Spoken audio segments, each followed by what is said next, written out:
Hey guys, welcome back to the channel. Thanks so much for clicking over. It means a lot to you guys keep clicking. If you guys keep clicking, I'll keep making. And today is going to be a really fun video. I want to address these conspiracy theories that Romeo is actually our hidden winner.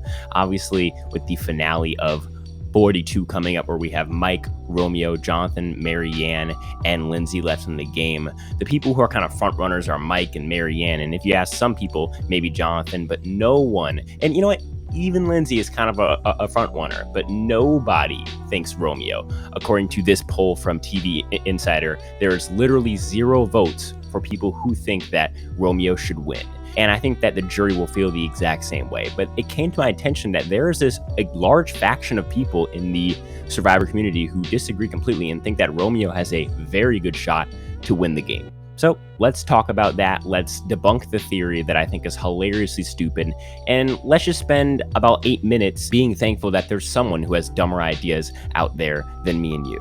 As always, share, like, subscribe, do all that good stuff because it's free, it's easy, and it really helps the channel out. So before we look at this theory that actually came from my Discord server, let's look at Romeo's game overall and my personal take on it. So I think Romeo starts off the game very strong. For the first, I'd say about 4 episodes, right? Because I believe Swati goes out in the 4th episode, if I'm not wrong. Because the 6th episode was the merge. The 5th one was where Daniel goes out, I think. And the 4th one is Swati. Okay, great. So if that's the case, then for the first 4 episodes, I think Romeo's in a fantastic spot. I think as much as Romeo and Swati weren't necessarily working together as number ones, although they may have, although that was kind of confusing editing, I think that they both ran the tribe. Swati from a more dominant position, grabbing allies, and Romeo was more of a really defining swing vote on that tribe between the Swati and Rockshroy side of things and Drea's camp over there. And so it really gave Romeo a lot of options. And I think Romeo played one of the best pre-merge games. You could argue maybe the best one, but that all went right out the window when Swati kind of plays herself out of the game, calling everybody her number one and really making her seem like a very untrustworthy ally. And really what he should have done is tried to fight harder to keep her in the game, because as soon as she goes, his whole game is now down to Drea. Because if he flips over to Rockshroy, then that leaves Drea and Tori with all of the power on the tribe since they have the advantages. Or what he could do is just cling to Drea, and that's exactly what he did. He clung to Drea, who did not do the same to him. Now, I do think it's a bad move on Drea's part, and she could have had a free goat there, but instead she kind of ditched Romeo at the merge for the bigger threats and Hai and Jonathan and Mike and Marianne and Omar. And so it really did put a bigger target on her back, and it really wasn't good for her game. But nonetheless, that should have been a factor that Romeo took into place when he decided to cling to Drea as an ally. And so that's where we're at right now, where Romeo is just kind of done, because as soon as Drea went, which I do think he was in on, but that's still like, it's not really that helpful because other people made the move happen. And so right now he's kind of playing on fumes. He seems more like a skeleton, like a walking zombie on the island than an actual player, even more so than Jonathan. And so it really does put him in a really bad spot as far as his jury chances. No one really respects him, and that's where we're at right now. And recently I've been seeing theories like this one on my Discord server from Will, who says that Marianne and Romeo are the ideal winners of the modern era of Survivor, which I agree with half of that. I think Marianne is, right? I think the golden thing about Marianne and Erica's games, because I'm going to compare them because they seem to be playing very similar games, being Marianne from this season and Erica from last season, is that they play really passive games while still at least being an active player in the game and making good relationships and playing the game, I guess, socially okay.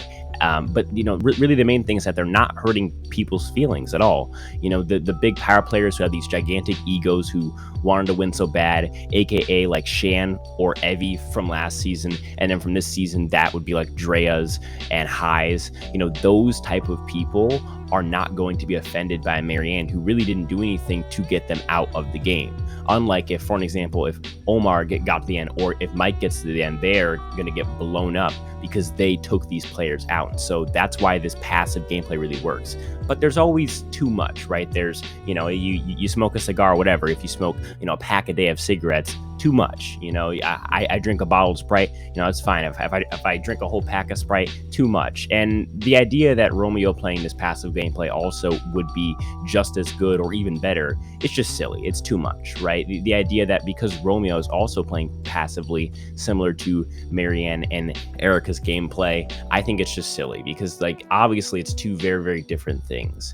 You know, the way that Marianne and Erica have been playing is at least actively. Obviously, I have extreme critiques of both of their games, but I think something that I can say about both of them is they at least both were trying the entire time.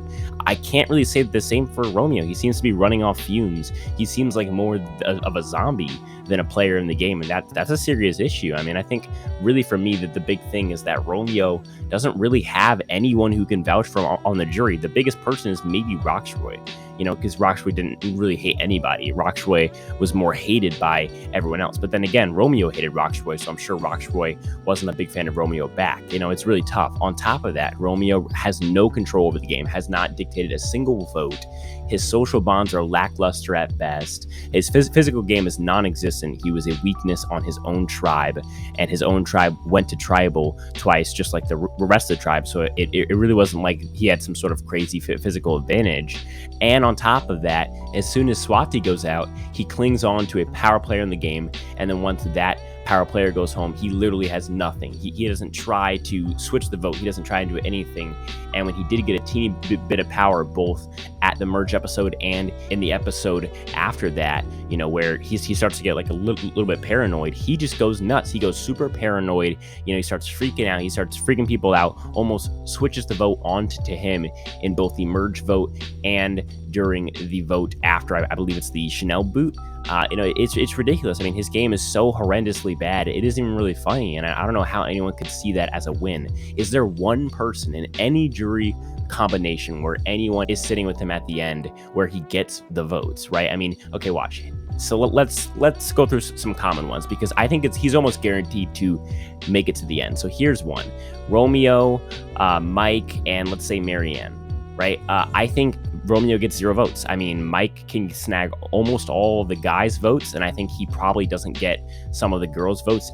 Maybe Hai and Omar don't vote for Mike, and that's what loses Mike the game, whatever, right? If it's Romeo, Lindsay, and Marianne, I think, again, he doesn't get any of the votes. None of the guys would vote for him. I'm trying to think. Maybe it's tough. No, because the people in the game don't respect him either. So even if they were on the jury also, it really wouldn't change anything, which really leads me to believe that maybe Romeo has literally 0 chances to get any jury votes right now. And he also has 0 chances to get taken out, because at this final 5 round, barring any crazy idle plays, he's not going to go out because he's not a big threat. And then at 4, whoever wins immunity will take him to the end and put the other 2 to the fire making challenge, guaranteeing him a spot at the end, which really does make it so that he's guaranteed a spot at the end. But it won't matter because he has 0 jury votes, absolutely 0. What do you think? Is there a universe where Romeo is your winner pick? Have you gone insane? Let me know down in the comments. As always, none of this happens without you guys. Without you guys, I'm sure we're guys being a weird microphone. So as always, thank you. And if that's it, I'll talk to you guys in the next one. Peace.